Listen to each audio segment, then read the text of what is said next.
All right, welcome to the Explainer.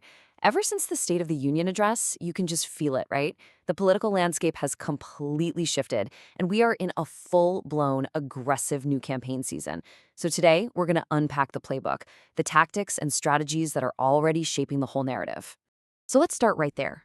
This one line from the State of the Union, this declaration, it's really where our whole analysis kicks off. It felt like a switch was flipped, you know? A clear signal that we were in full-on campaign mode, and it set the stage for everything that followed. And if you look at everything that's happened since that speech, you start to see a pattern, a playbook, really. So here's our roadmap for today. We're going to walk through four key tactics. We've got the misdirection play, the distraction play, the retribution play, and the power play. And then we'll look at what it all tells us about the election season we find ourselves in. All right, first up, the misdirection play. And this one's a classic for a reason. The whole idea is to take a really complex problem and create a much simpler, easier to swallow story, usually by shifting the blame onto someone else. So how did this war on fraud get started? Well, it kicked off with this absolutely staggering claim, and the implication was pretty clear. Find this money and poof, you could theoretically balance the entire national budget, like almost overnight. Okay, but let's press pause and actually check the facts on that claim. What does the data say? Well, for starters, that massive $19 billion number, it's cited as an unproven estimate from just one person. And on the flip side, you have reports showing that Minnesota's Somali community, who, by the way, are almost all U.S. citizens, they pay about $67 million in taxes every year and kick in an estimated $8 billion to the state's economy. So two very different pictures. And this is where you can really see the misdirection at work. The official story is that immigrants are draining programs like Social Security and Medicare. But then you look at a recent report from the nonpartisan Congressional Budget Office, and it points in a totally different direction. It found that the administration's own tax cuts are actually what's speeding up the money running out for both of those programs. See? Two completely different stories trying to explain the exact same problem. Okay, so for misdirection, let's move on to the next play in the book, because this is where it starts to build. We're talking about distraction.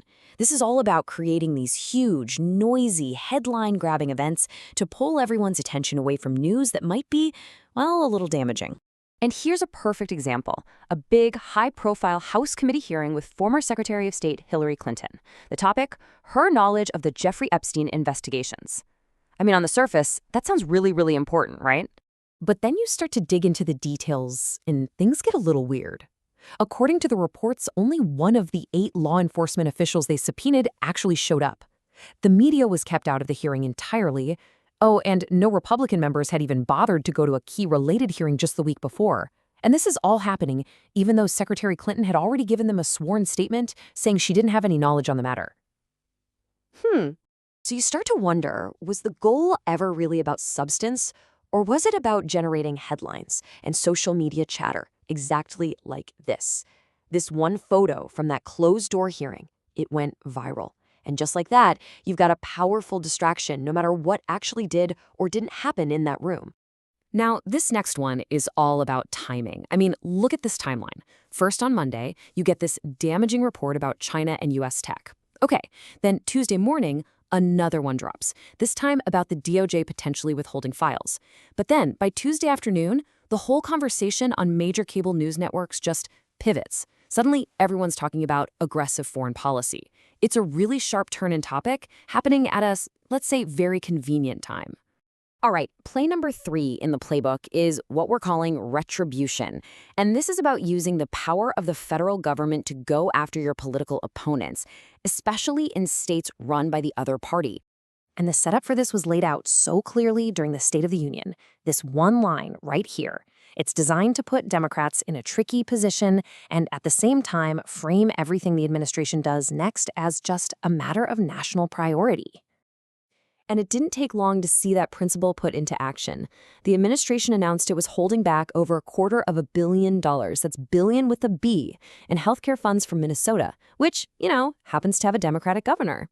This whole move is being challenged as illegal, but what's really wild is that it was even endorsed by a Republican congressman from that very same state.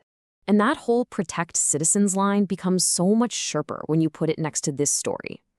Around the same time, a legally admitted refugee, A man who was nearly blind and couldn't speak English was dropped off by Border Patrol in a place he didn't know.